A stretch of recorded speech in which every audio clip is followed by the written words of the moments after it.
tarde, aqui é o professor Orivaldo e nesse vídeo nós vamos falar mais um pouco a respeito de ativos. Então, nessa sequência de vídeos de contabilidade básica, nós vamos aprender um pouco mais sobre a contabilização de bens e de direitos.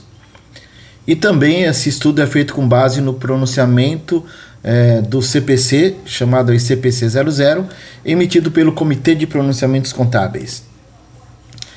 Definição de ativo. Ativo é um recurso econômico presente, controlado pela entidade, com base em resultados de eventos passados.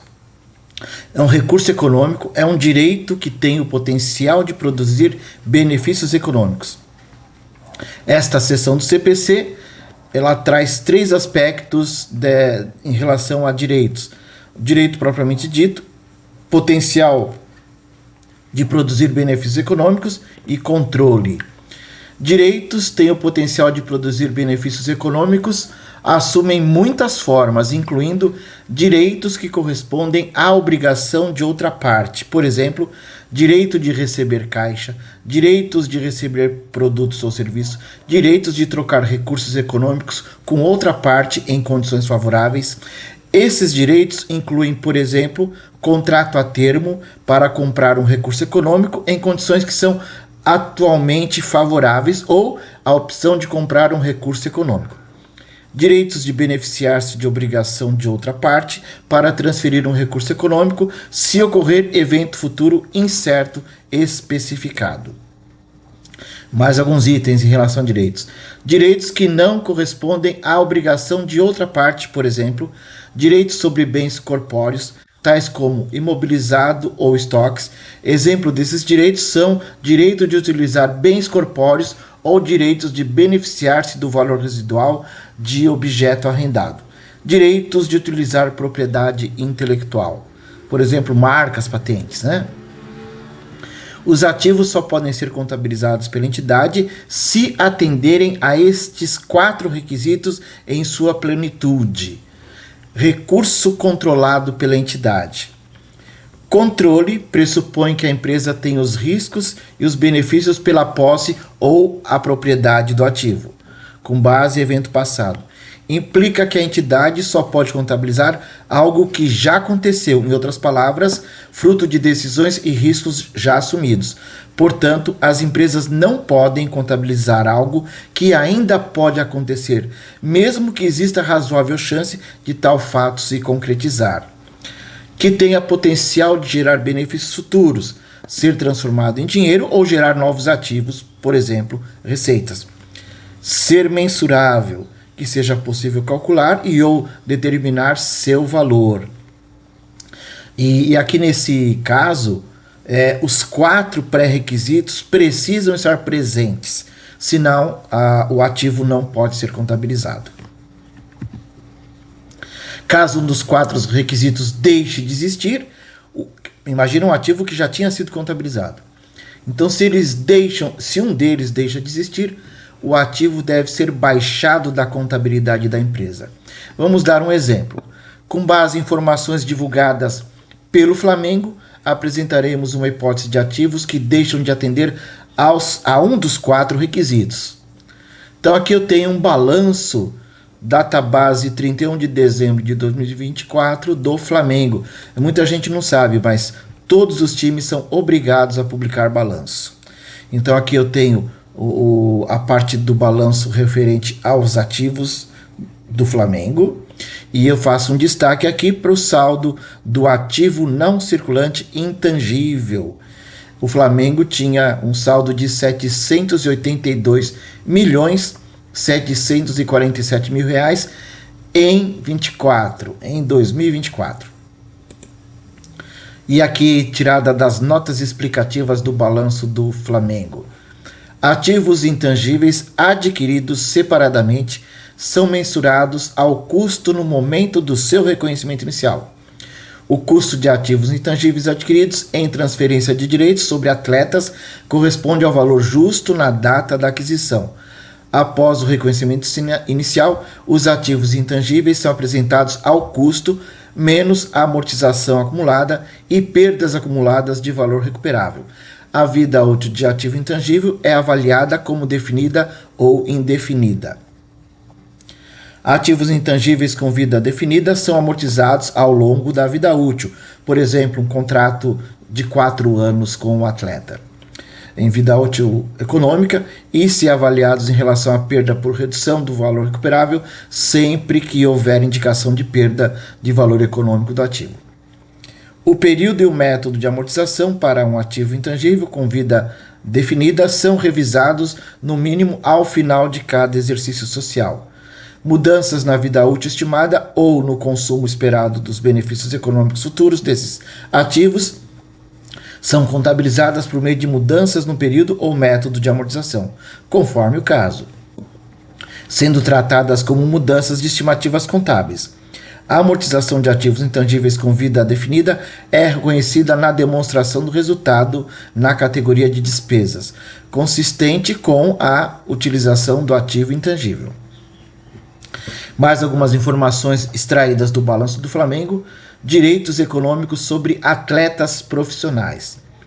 Nessa rúbrica são registrados os direitos econômicos de atletas profissionais adquiridos pelo clube pelos valores nominais constantes nos contratos de compra dos atletas, líquidos e das amortizações realizadas de acordo com o prazo contratual para a parcela ativa. Os pagamentos são realizados de acordo com os cronogramas financeiros previstos contratualmente. E aqui nós temos uma amostra daquilo que o Flamengo publicou como ativo intangível. Nós temos aqui o maior saldo, né? Direitos federativos. Antigamente existia a lei do passe. Depois da reforma na legislação dos esportes, foi criada a figura do direito federativo, que é um ativo intangível. E em 2024, existia apenas nessa conta 599.533.000 reais. Ok? E aí um detalhamento de parte destes ativos intangíveis. Eu peguei apenas essa tela, porque eu vi um atleta que tinha um valor muito superior aos demais saldos. Carlos Jonas Alcaraz Duran. Ele estava contabilizado no ativo intangível por um direito federativo no valor de R$ 125.637.000 reais. Tá aí a ficha técnica do Alcaraz Duran. É um jovem aí, tinha em 2002, quando foi... ele nasceu, né? Ele nasceu em 2002, foi contratado quando tinha 21 anos e jogou pouco tempo no Flamengo, né? Um meio-campista de grande qualidade. A aquisição dos direitos federativos do jogador foram registrados na contabilidade do Flamengo no grupo de contas do ativo não circulante, subgrupo do intangível, pelos seguintes valores: os direitos federativos propriamente ditos, 112.334.000, custos de intermediação, que são acrescidos a esses direitos, de 13.303.000, totalizando 125.637.000 reais. Um valor muito grande, mesmo comparado a outros atletas do próprio Flamengo. E aí eu estou criando uma situação aqui hipotética. Vamos supor que o time do Flamengo tenha vindo a Itajaí, em Santa Catarina, fazer um amistoso em 2024 contra o time aqui da cidade, o glorioso Clube Náutico Marcílio Dias. O Marcílio Dias é o time aqui da região e é apelidado de Marinheiro. E o seu estádio é o Gigantão das Avenidas. Esse estádio cabe no máximo 6.200 pessoas.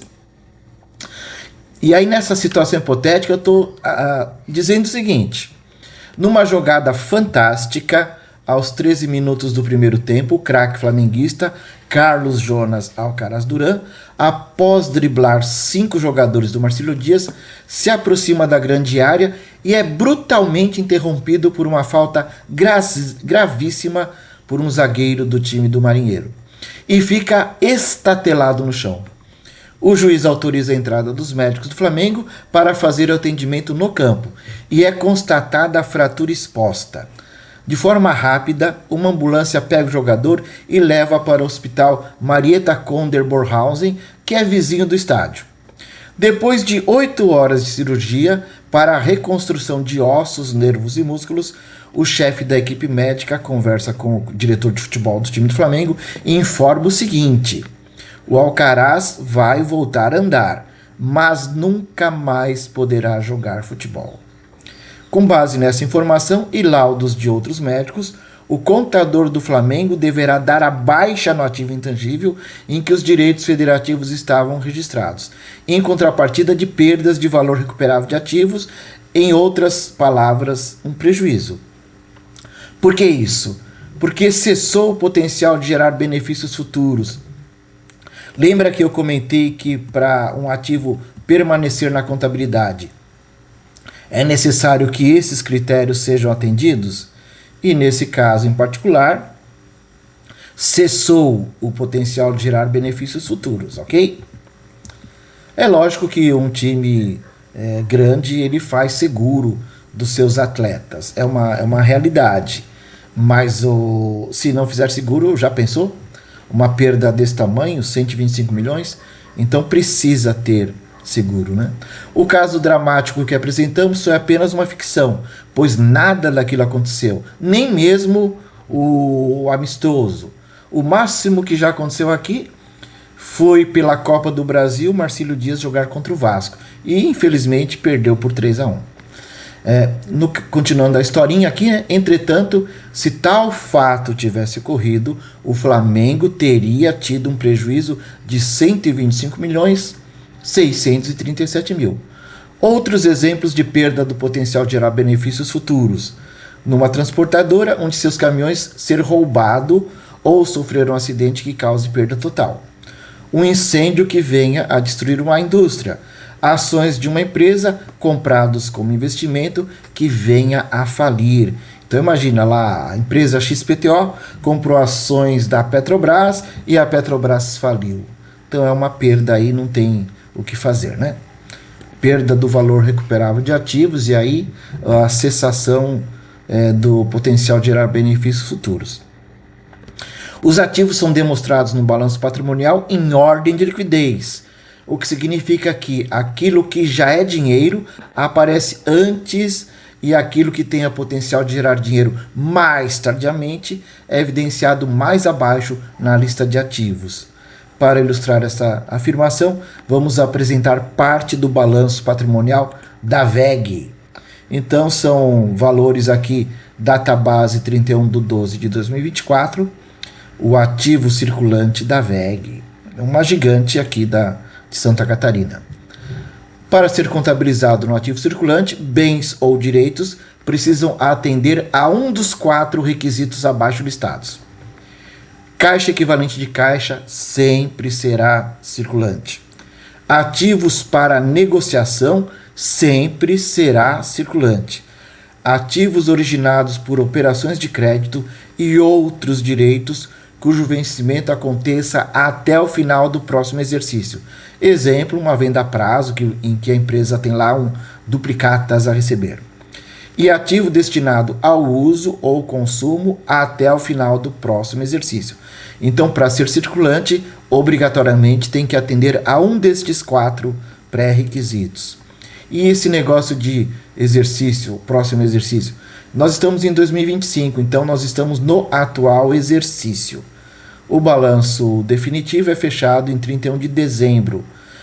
Ou seja, em 31 de dezembro, o contador ele verifica aquilo que, no caso que diz respeito a vencimentos, por exemplo, uma venda a prazo, um duplicado a receber, se vence até 31 de dezembro de 2026, é ativo circulante.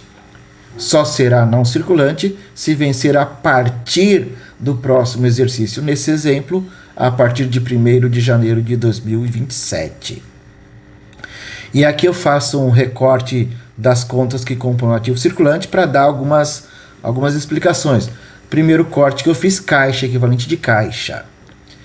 Nesse subgrupo de contas do ativo circulante, caixa e equivalente de caixa, estão evidenciadas contas que são compostas por dinheiro físico, cédulas e moedas na conta caixa, contas que representam direitos junto a bancos, na conta bancos, conta corrente e depósito à vista, conta poupança, também faz parte desse grupo, e aplicações financeiras de todos os tipos, cujo vencimento ocorrerá em até 90 dias da data base do balanço. Tudo isso é caixa e equivalente de caixa. O segundo subgrupo aqui do ativo circulante da VEG. Aplicações financeiras. Neste subgrupo de contas do ativo circulante, aplicações financeiras, estão evidenciadas contas nas quais estão registradas aplicações em títulos e valores mobiliários, públicos e privados, cujos vencimentos são superiores a 90 dias da data do balanço e seu vencimento ocorrerá até o final do próximo exercício. O próximo agrupamento aí do ativo circulante. Contas a receber, clientes. Nesse subgrupo de contas do ativo circulante, contas a receber, estão evidenciadas contas que são compostas por vendas a prazo, representadas por contratos, por títulos a receber, duplicados a receber, entre outras formas de venda a prazo. E lembrando que são operações que vencem até o final do próximo exercício, porque estão no circulante. O próximo subgrupo, tributos a recuperar. Neste subgrupo de contas do ativo circulante, tributos a recuperar, estão evidenciadas contas que são compostas por impostos e contribuições a recuperar, com expectativa de que sejam recuperadas até o final do próximo exercício, por exemplo, ICMS a recuperar. Depois nós temos um grupo aí genérico, outros ativos circulantes. Nesse grupo de contas estão evidenciadas diversas contas do ativo para as quais não existem contas específicas. É uma espécie genérica. Um dos exemplos em destaque nessa lista estão os instrumentos financeiros derivativos. Existem 4 tipos de derivativos que são contratos futuros, contratos a termo, swap e opções. Os derivativos podem ser utilizados para a pura e simples especulação ou para a hedge. Hedge é uma forma de proteção que pode usar para várias coisas. Por exemplo, se uma empresa tem passivos em dólar, imagina, tem uma importação a pagar em dólar, ela pode contratar um derivativo ativo em dólar. Então, se for do mesmo tamanho, se tem uma perda de valor pela variação cambial no passivo, terá um ganho de valor pela variação cambial do derivativo. A ideia é eliminar esses riscos, ok? Muito utilizado por grandes importadores e exportadores. Bens e direitos do ativo não circulante da VEG. Então, para ser contabilizado no ativo não circulante, bens e direitos precisam atender a um dos 4 requisitos abaixo listados. Não ser caixa equivalente de caixa, ativos que não são para negociação, ativos originados por operações de crédito e outros direitos cujo vencimento acontecerá após o fim do próximo exercício. Por exemplo, uma duplicata a receber aí de longo prazo. Ativo destinado ao uso ou consumo por mais de um exercício. Nesse subgrupo de contas do ativo não circulante, temos uma subdivisão com os seguintes itens: realizável a longo prazo, investimentos, imobilizado e intangível. Aí alguns recortes dentro desse subgrupo ativo realizável a longo prazo. Podemos ter quase que todas as mesmas contas que constam do ativo circulante, com exceção do subgrupo caixa equivalente de caixa, que sempre será circulante. Nesse exemplo, temos as contas aplicações financeiras avaliadas a valor justo através do resultado. O que é isso aqui? Se você tem instrumentos financeiros, por exemplo, títulos e valores imobiliários, que a decisão da empresa foi para negociação, a comparação do valor desse ativo ao valor de mercado, se ganho ou perda, gerará contrapartida em conta de receita ou de despesa, ok?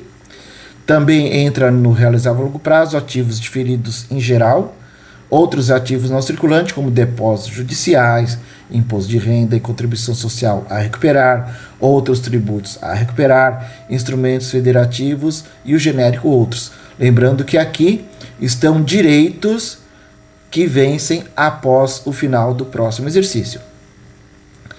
No subgrupo investimento, estão registrados bens e direitos que não possuem nenhuma ligação com a atividade principal da empresa, tais como participações societárias em empresas controladas, coligadas e ações e cotas. Lógico que a empresa ganha dinheiro com isso, ou por meio, se tem direito a MEP, que é método de equivalência patrimonial, traz para o seu balanço a proporção do resultado da empresa investida. Também pode receber dividendos, juros sobre capital próprio, ok? Também podem ser contabilizados investimento, obras de arte, ativos para investimentos e outros tipos de investimentos. Depois, o próximo subgrupo do não circulante é o imobilizado, no qual são registrados bens corpóreos que são utilizados nas atividades da empresa por mais de um exercício. Exemplo, imóveis, máquinas, equipamentos, veículos, instalações e muitos outros bens de uso.